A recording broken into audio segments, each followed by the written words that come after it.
pasti Anda sering mendengar istilah Bitcoin.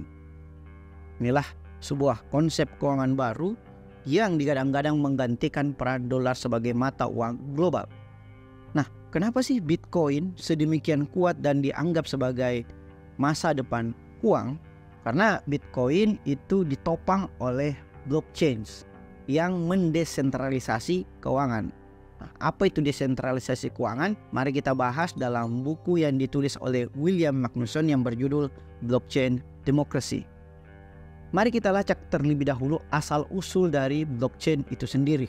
Nah, blockchain berasal dari penemuan bank medisi yang menciptakan mata uang virtual dengan mencatat transaksi di buku besar. Inilah yang kemudian disebut sebagai blockchain. Nah, blockchain pada intinya adalah alat yang memungkinkan desentralisasi hal-hal yang sebelumnya sentralistik.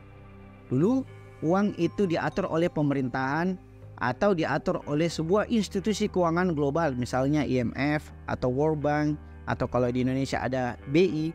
Nah, kehadiran blockchain ini mendesentralisasi, kembalikan kepada setiap individu yang diamankan oleh blockchain yang tercatat pada setiap blok di komputer setiap penggunanya. Namun, hanya menciptakan alat saja itu tidak cukup. Kita harus memastikan penggunaannya sesuai dengan tujuan yang dimaksudkan, yaitu desentralisasi. Bukan hanya keuangan, tetapi juga demokrasi.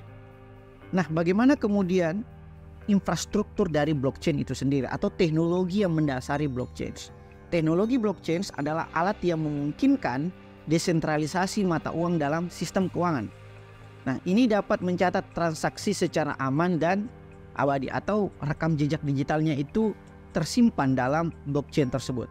Nah, sistem blockchain ini tidak dikendalikan oleh satu entitas, tetapi tersebar ke banyak node yang berpartisipasi dalam jaringan. Nah, tidak ada satu administrator, misalnya institusi keuangan, yang mengharuskan kita untuk menyetor uang administrasi, misalnya 6.500, 2.500, atau sebagainya. Ini murni tidak ada administrasi sama sekali, murni terdesentralisasi. Nah, selain pertukaran Bitcoin yang memungkinkan seseorang itu mendapatkan Bitcoin, kita tukar di bursa Bitcoin, cara lain untuk mendapatkan Bitcoin adalah kita menambangnya. Nah, pertambangan Bitcoin merupakan proses di mana penambang menggunakan perangkat keras yang tentunya sifatnya khusus untuk memvalidasi transaksi, membangun blok baru dan menambahkannya ke dalam blockchain. Nah, penambang mesti memecahkan permasalahan matematika kompleks untuk mendapatkan Bitcoin sebagai imbalan. Nah, pertambangan Bitcoin ini memerlukan biaya tetap yang sangat besar sehingga tidak banyak platform yang dapat menyediakan atau bersedia menjadi penambang Bitcoin, karena ini membutuhkan fasilitas, membeli peralatan yang canggih, dan membutuhkan biaya perawatan, dan sebagai gantinya kita dapat menghasilkan keuntungan besar bagi penambang yang berhasil.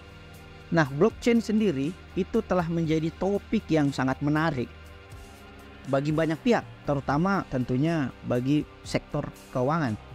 Bank Dunia juga sudah bekerja sama dengan banyak bank, misalnya Bank Australia, Commonwealth Bank, untuk merangkul teknologi blockchain itu sendiri. Nah, banyak institusi dan perusahaan juga mengadopsi teknologi blockchain untuk mempercepat bisnis pembayaran dan menunjukkan kemajuan besar dari sektor keuangan. Bahkan negara El Salvador itu merupakan negara yang menjadikan Bitcoin sebagai alat pertukaran resmi di negaranya. Nah, tetapi setiap peluang itu meniscayakan adanya ancaman. Dalam hal ini, ancaman kejahatan kripto. Penjahat kripto dapat menggunakan Bitcoin sebagai mata uang virtual untuk mencuci uang hasil kejahatan mereka. Misalnya pula baru-baru ini ada serangan ransomware yang menggunakan Bitcoin sebagai metode pembayaran pilihan. Beberapa kritikus menyebut blockchain dan mata uang virtual sebagai teknologi yang sangat berbahaya dan harus dibasmi. Sementara pakar lain berpendapat bahwa kejahatan di blockchain itu sulit diakui karena sifatnya yang sangat anonim. Selain kejahatan-kejahatan kripto seperti yang disebutkan tadi, ada banyak masalah yang disebabkan oleh Bitcoin. Misalnya keamanan, konsumsi energi yang sangat tinggi yang menyebabkan climate change itu menjadi semakin mengkhawatirkan. Kerentanan terhadap serangan, misalnya pula tentang serangan dari ransomware. Bitcoin juga rentan terhadap perubahan harga yang sangat drastis dan memanipulasi pasar. Selain itu, ada resiko kerentanan terhadap serangan. Misalnya 51% orang yang merupakan penambang itu dapat mengambil kendali mayoritas atas jaringan Bitcoin. Nah, pertanyaan kemudian, apa dampak dari desentralisasi blockchain terhadap penegakan hukum?